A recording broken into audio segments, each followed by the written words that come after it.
પહેલાં પહેલી તો આપણા 5 સેન્ટર ગુરવા ગામમાં છે. તે મારા પપ્પા ગયા હતા. ત્યાં શું બનાવ બન્યો શું નથી બન્યો એ તો મને કંઈ ખબર નથી.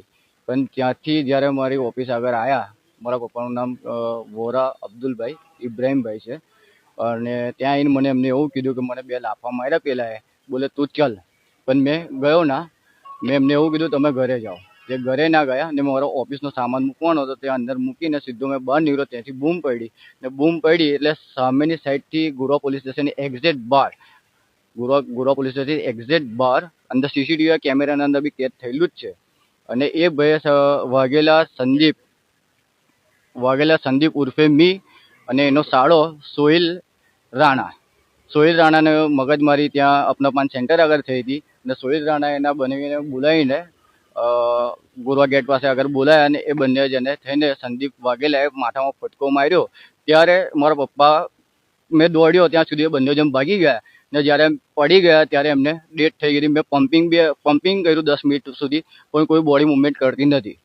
અને માઉથ ટુ માઉથ બી આવી પણ કોઈ એ નહોતું, મતલબ કે જીવ છોડી દીધો. યુરિન બી નીકળી ગયેલું અને મોંમાંથી ફીન બી નીકળી ગયું. અને જ્યારે 108ને મેં ફોન કર્યો ત્યાંથી 4 તો કોલ લાગ્યો નહોતો. અને પછી મેં મારા ભાઈબંધની ગાડી લઈને અહીંયા આપણે ગોત્રી પોલીસ સ્ટેશનમાં ઇમરજન્સીમાં આવ્યો હતો. તો ત્યારે ડૉક્ટરે જાહેર કર્યું મૃત્યુ ડેથ થઈ ગઈ છે. સમગ્ર મામલો શું હતો? કોઈ જૂની અદાવત હતી કે એવું કંઈ? ના સર, જૂની અદાવત એવી કોઈ માથાકૂટ એવું કશું હતું નહીં. આની તમે ફરિયાદ કરી છે? આની મેં ફરિયાદ કરી છે ગુરવા પોલીસ સ્ટેશનમાં. તમારી નજર સામે તમારા ફાધરને મારે? હા, મારા નજરના સામે જ મારતા મેં જોયા છે. ને જ્યારે મેં ત્યાં સ્પોટ જગ્યા પર જ્યારે મેં ગયો ત્યાં સુધી બંને જણ ભાગી ગયા હતા. શું માર્યું?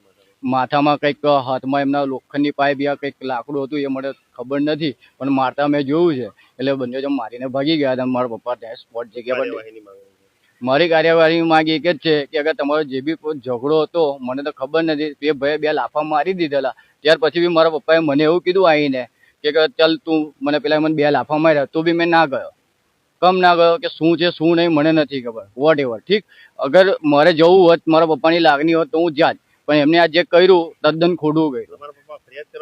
મારા પપ્પા ફરિયાદ કરવા માટે ગયા હતા. હજુ પોલીસ સ્ટેશનની બહાર એટલે આમ બાજુ ગેટ છે, ગેટની બાજુમાં પોલીસ સ્ટેશન છે, તે આગળ હજુ પહોંચ્યા જ છે.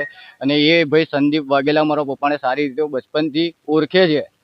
પણ મારા પપ્પાને એવું ખબર નથી કે આ ભાઈ મને મારવા આવ્યા છે. મારા પપ્પાને માર્યું માથામાં, એ ત્યાં જ ડેથ થઈ ગઈ હતી મારા પપ્પાની. અને સખ્ત હું તો કહું કાર્યવાહી કરવી જોઈએ. ને એ ભાઈના આંકડાના બી ધંધા ચાલુ છે ગુરવા ખાતે. અને ગુરવા પોલીસ સ્ટેશનના કેમેરાના અંદર મારા પપ્પાને મારતા કેદ થયેલું છે.